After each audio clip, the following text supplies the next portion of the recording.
A lot of professionals I talk to are seriously considering buying an investment property. Why? It feels like the next step. It's tangible, it's safe, and let's be honest, everyone else seems to be doing it. But here's the thing, just because you can afford it doesn't mean it's the right move. That decision could cost you more than you think. Let me tell you about a couple I worked with, James and Emily. They were in their mid to late 40s, earning well, with 2 kids. They felt like they were falling behind and wanted to catch up. Everyone around them was buying property, so they figured it was time. So they went ahead and bought an investment property with a big loan. It felt like a step forward. But soon reality set in. The rental income barely covered the loan, maintenance costs came up, and then interest rates jumped. They were suddenly $1,400 out of pocket every month. Meanwhile, they were juggling with school fees, family life, and other financial goals. What was meant to move them forward started holding them back.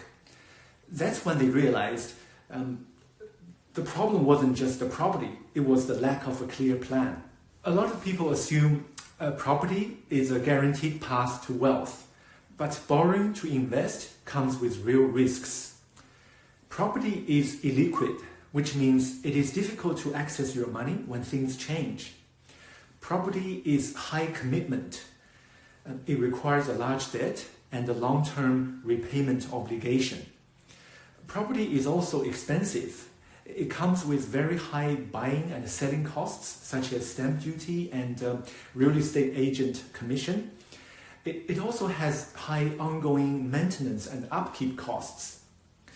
When you purchase an investment property, you're most likely to be in a negative cash flow situation. So you have to use your personal cash flow to make up the loss on the investment property. This drains your cash flow.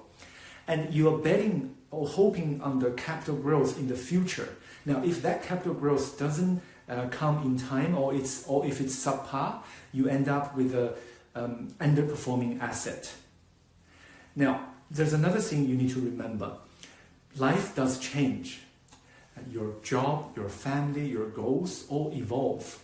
And when they do, you don't want to be stuck with something that only works if everything stays perfect. Hoping it'll just work out is not a plan.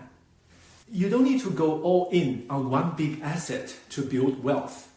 Wealth is not built by one big decision. It's built through consistent small steps that compound over time. A smarter and sustainable way to build wealth looks like this. Start small and invest consistently. Use diversified investments such as managed funds or ETFs, and stay flexible and liquid so you can pivot when life changes.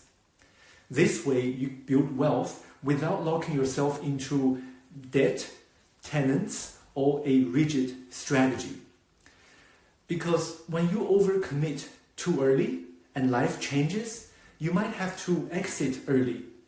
And when that happens, you break the compounding, and you lose the very thing that makes long-term growth work. Wealth building doesn't have to be stressful. It just needs to be structured and something you can stick with. This is not about saying property is bad. Property can be a great investment if it fits into a well-thought-out plan. The real question isn't, should I invest in property? It's, does this fit my life, my goals, and my plan for building wealth? Because what matters most is not what you invest in. It's whether your money is working for you, not the other way around. That's all I have to say this time. If this video got you thinking and you want to take it further, I have created 2 free resources to help you make a clearer decision. The first is a simple checklist to help you stress test your property investment before you commit to a 6 or 7 figure decision. The second is a short guide that shows you a smarter and flexible way to build wealth without locking yourself into debt or stress. No jargon, no sales pitch, just practical tools to help you invest with confidence.